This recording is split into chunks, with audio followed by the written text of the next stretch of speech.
wawancara Bang. Gosip apa nih? Bang. Apa nih? Hah? Soal kasus di klinik Padang itu seperti apa sih? Kenapa? Yang Richard Lee Bang. Di Padang. Iya Bang, gimana tanggapan? Oke, List belakang bawah, list.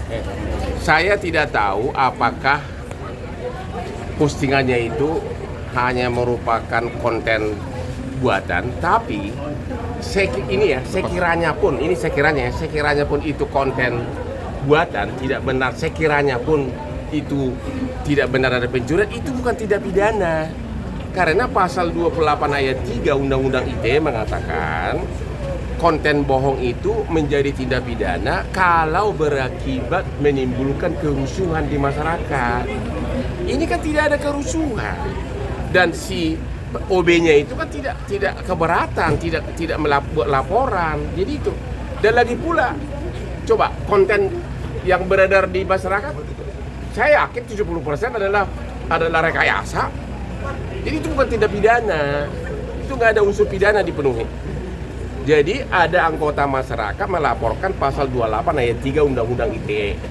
Pasal 28 Undang-Undang ITE mengatakan apabila ada konten informasi elektronik bohong yang menimbulkan kerusuhan di masyarakat, itulah yang namanya tindak pidana. Kalau ini kan tidak ada kerusuhan, OB-nya itu tidak marah kok. Itu bukan tindak pidana. Tapi memang secara sosiologi mungkin bisa disalahkan. Tapi secara hukum pidana itu nggak termasuk pelanggaran undang-undang ITE.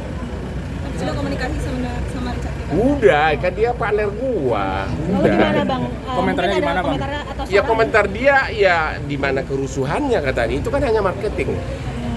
Yang ada itu hanya marketing. Anda juga banyak orang bikin konten yang juga tidak 100% benar. Itu hanya marketing. Ya, dan itu tidak berakibat merugikan masyarakat. Tidak ada kerusuhan. Ya, tidak menimbulkan rasa sara, pertikaian suku, golongan, enggak. Itu bukan tindak pidana. Nah, ini perihal yang ada beberapa lembaga yang melaporkan Richard Lee seperti apa nih Bang tanggapannya? Itu dia, saya tahu dilaporkan pasal 28 ayat 3 Undang-Undang ITE yang isinya barang siapa menyebarkan informasi elektronik yang berakibat kerusuhan masyarakat itu pidana. Ini kan tidak ada kerusuhan masyarakat. Hanya ada beberapa orang yang kemungkinan adalah pesaing. Ya bisa aja pesaing skincare segala macam kan. Itu nggak ada kerusuhan masyarakat. Itu bukan tidak pidana. Tapi soal polisi yang katanya Ya orang polisi kan menerima laporan, ya wajib menerima laporan dong. Tapi kalau secara hukum pidana itu bukan tindak pidana. Tidak ada akibat apapun. Ya. Sama aja misalnya saya bilang aku cinta sama kamu, padahal aku bohong. Itu tidak pidana nggak? Enggak dong, karena tidak ada akibat. Ya kan, tidak menimbulkan masyarakat heboh. Pokoknya tindak pidana itu kalau menimbulkan kerusuhan masyarakat, kalau kontennya bohong, menimbulkan kerusuhan masyarakat, baru berdasarkan pasal 28 ayat 3 Undang-Undang ITE, barulah tindak pidana. Ini OB-nya pun tidak merasa dirugikan kok.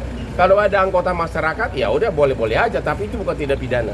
Tapi yang soal banyak bukti-bukti berseliweran di media sosial kan katanya itu suruhan dari Dr. Richard Lee untuk Ya kalaupun itu benar, kan saya udah bilang, kalaupun itu benar berita bohong, itu bukan tindak pidana. Iya kan? Itu kan tidak ada yang dirugikan, pidana kalau menimbulkan kerusuhan masyarakat, menimbulkan pertengkaran ras, agama, dan itu baru tindak pidana. Bang, ini perihal banyak Kalaupun itu benar bohong, kalaupun itu konten itu saya udah bilang begitu kan? Ya. Ya, ini perihal banyak yang mengatakan bahwa ini sama aja menjelekkan institusi polisi nih karena adanya permainan seperti ini. Menurut Apa? Anda, institusi polisi ini kan Nggak ada dong, polisi nggak salah apa-apa. Mana kan OB-nya bilang dipukul. Apa? Nggak, OB-nya nggak bilang dipukul. Nah, ada yang bilang dipukul polisi. Jadi Kenapa? OB-nya dipukul polisi perihal untuk sebagai saksi sebagai Oke, materi. apapun namanya itu, saya tidak tahu kejadian di kantor polisi. Tapi yang jelas membuat konten, kalau itu bohong, membuat konten bohong, kalau itu tidak menimbulkan berakibat sara atau kerusuhan masyarakat, maka itu bukan tindak pidana. Itu udah 100% hukumnya begitu. Katanya di Padang udah ada yang demo. Apa? Di Padang udah ada yang demo katanya. Itu kan kerusuhan, ya.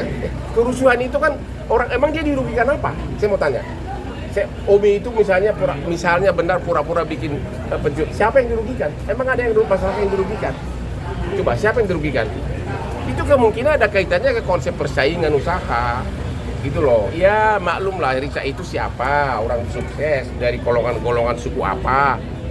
Itu bisa tapi jelas-jelas itu bukan tindak pidana. Ya.